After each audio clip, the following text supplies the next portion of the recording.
अगर जो आप भी चाहते हैं कि अपनी ज़िंदगी को आसान करें तो ये रेसिपी ज़रूर ट्राई करें। ये शीर खुरमा की रेसिपी है, आप पहले से तैयार करके रख लें और डब्बे वाले महंगे शीर खुरमा को लाने के बजाय उनसे जान छुड़ाएं और ये घर में एक दफ़ा मेहनत करें और पूरे 5-6 महीने तक इसको इस्तेमाल करें। जब मेहमान आए बनाएं और उनको बना के खिला दें। अस्सलाम वालेकुम, कैसे हैं आप सब लोग? उम्मीद है सब लोग ठीक होंगे। तो जनाब, आज हम लेके आए हैं आपके लिए डब्बे वाला शीर खुरमा, यानी डब्बा तो और चीज है, घर वाला शीर खुरमा लेके आए हैं, क्योंकि अक्सर लोग इसको बनाने से कतराते हैं क्योंकि इसमें थोड़ा सा टाइम लगता है, इसकी कटिंग होती है, इसकी भुनाई होती है, तो थोड़ा सा घबराते हैं बनाते हुए।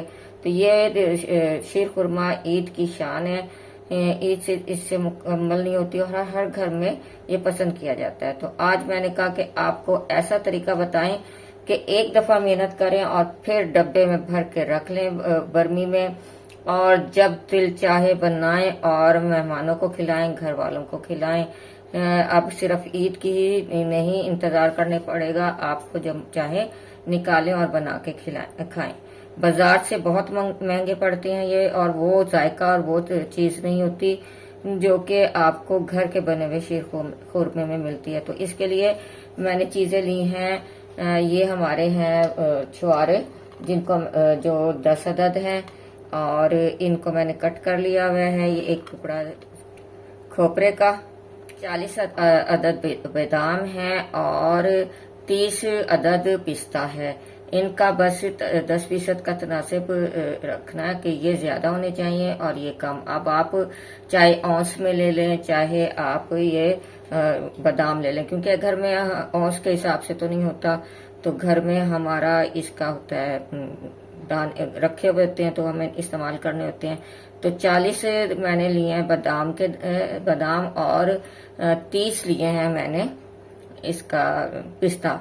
और अगर जो आप औंस के इसमें ले रहे हैं तो 40 औंस आपने लेना है बादाम और 30 औंस लेना है पिस्ता। और ये हमारा है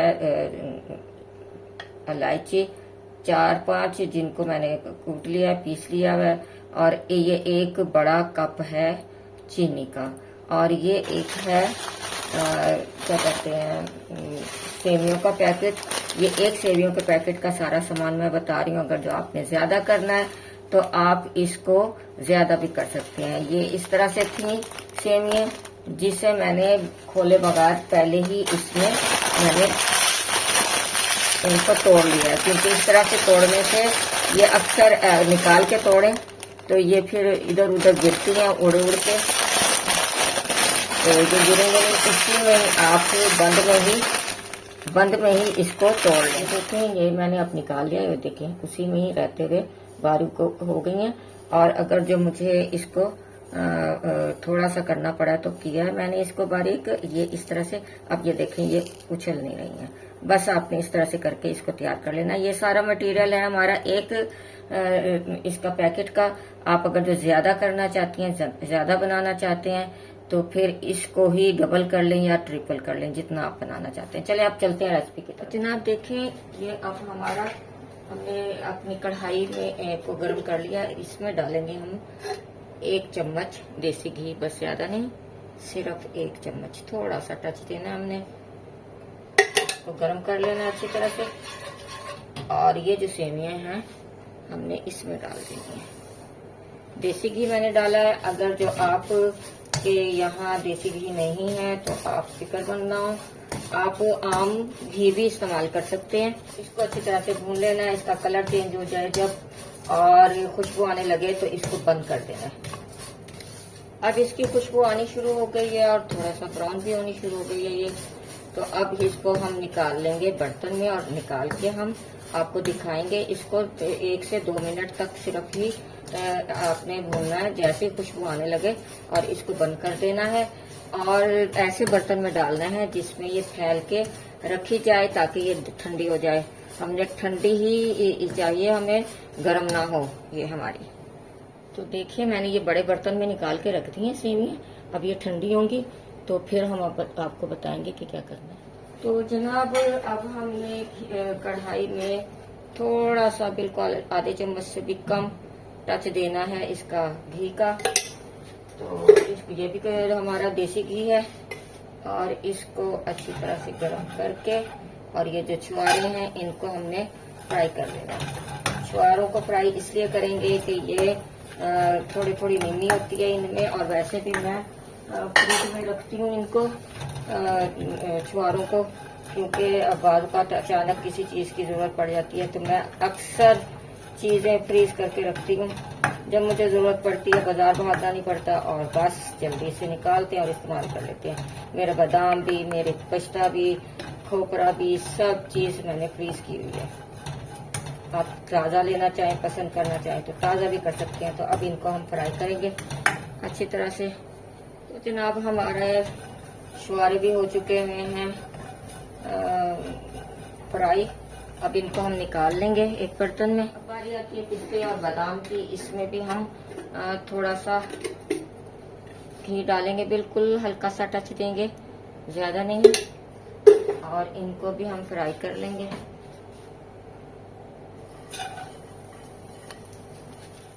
और बिल्कुल थोड़ी सी देर के लिए हमने फ्राई करना है, ज्यादा देर के लिए नहीं। तो जनाब अब ये भी हमारे हो चुके हैं फ्राई। इनको भी हम अलग से बर्तन में निकाल लेंगे और ठंडा करने के लिए रख देंगे।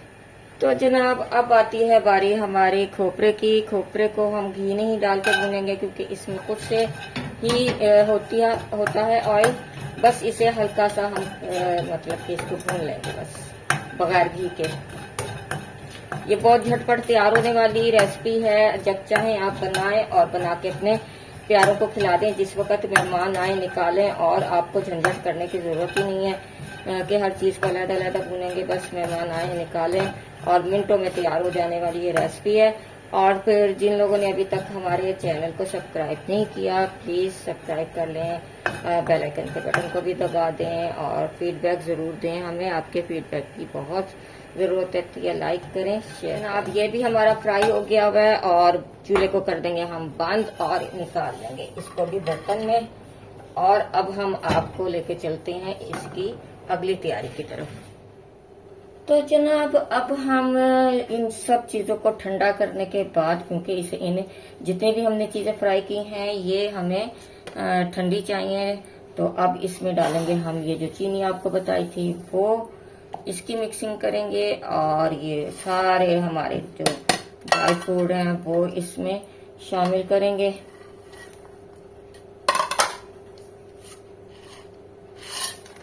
और ये हमारी जो इलायची थी, इलायची का पाउडर, वो इसमें शामिल करेंगे और इसकी कर लेंगे अब हम अच्छे से मिक्सिंग।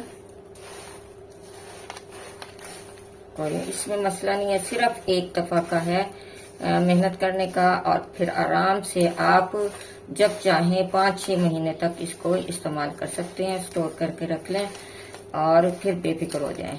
बस आपको चीनी वगैरह जो कम करनी है या मेवे भी अगर जो कम ज्यादा जो आपको पसंद हो ज्यादा करने हैं वो आप लोग कर सकते हैं अपनी मर्जी से।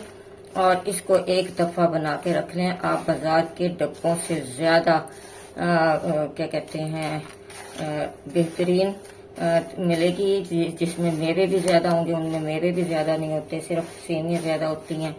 और फिर इसको आप किसी भी जार में भर के रख लें। अब मैं ये इसको जार में भर के रखूंगी और फिर इनको उठा के रख लूंगी। जब मेहमान आएंगे या घर में छोटी है हमारी उसको बना के देना है, बहू मेरी शौक से ऐसी चीजें खाती है तो उसको बना के खाना होगा, निकालेगी, दूध में डालेंगे और इसको तैयार करके दिखा देंगे। अगर जब मेरे पास टाइम हुआ तो मैं आपको इसको तैयार करना भी सिखा दूंगी कि किस तरह से तैयार करना है। सिंपली मैं आपको बता देती हूँ जुबानी तौर पे कि कढ़ाई में चीनी को, थोड़ी सी चीनी को जितना भी आपने ये पकाना है, अगर जो 2 कप लेने हैं इसके आपने, तो इसको चीनी को उसमें कढ़ाई में डालें, उससे मेल्ट करें, ब्राउन जब हो जाए वो तो उसमें दूध डाल दें और बस ये डाल दें। और थोड़ी सी देर पकाएं। पतला पतला हो उतार लें और ठंडा करें, क्योंकि वो फिर मैं इसमें दूध डालने के बाद थोड़ी सी बर्फी भी डालती हूँ। अगर जो आप पसंद करते हैं तो बिल्कुल थोड़ी सी बर्फी डाल दें, खोए का भी थोड़ा सा इसमें जायका आ जाएगा। और थोड़ी सी देर पकाएं, 5-1 मिनट, और फिर गाढ़ा होने से पहले पहले इसको उतार लें और उतार के ठंडा कर लें। वो फिर जब पतली होती है तो जब ठंडी होती है तो गाढ़ी हो जाती है। तो ये है इसका आसान तरीका। मुझे उम्मीद है आपको ये रेसिपी हमारी पसंद आई होगी। मैं अभी आपको जार में दिखा रही हूँ। तो जनाब देखें, जार में मैंने भर के रख लिया हुआ है। अगर तो चीनी आपको कम लगती है चीनी डालें, मेवा कोई कम लगता है मेवे के भी कम ज्यादा कर सकते हैं। जो चीज आपको पसंद है वो कम ज्यादा कर सकते हैं, ना पसंद है कम कर सकते हैं। तो मुझे यकीन है कि आपको जरूर अपनी ये जिंदगी आसान लगेगी इस तरह से पहले से तैयार करने में, और कोई उलझन भी नहीं होगी। तो अब मुझे इजाजत दें, कल फिर किसी और अच्छे से ईद की स्पेशल में मिलेंगे। आज हमारा 28वां रोजा है, कल 29वां, और देखो परसों शायद ईद हो। तो ना इसी तरह से अब हम आपको ईद ही की रेसिपीज देंगे।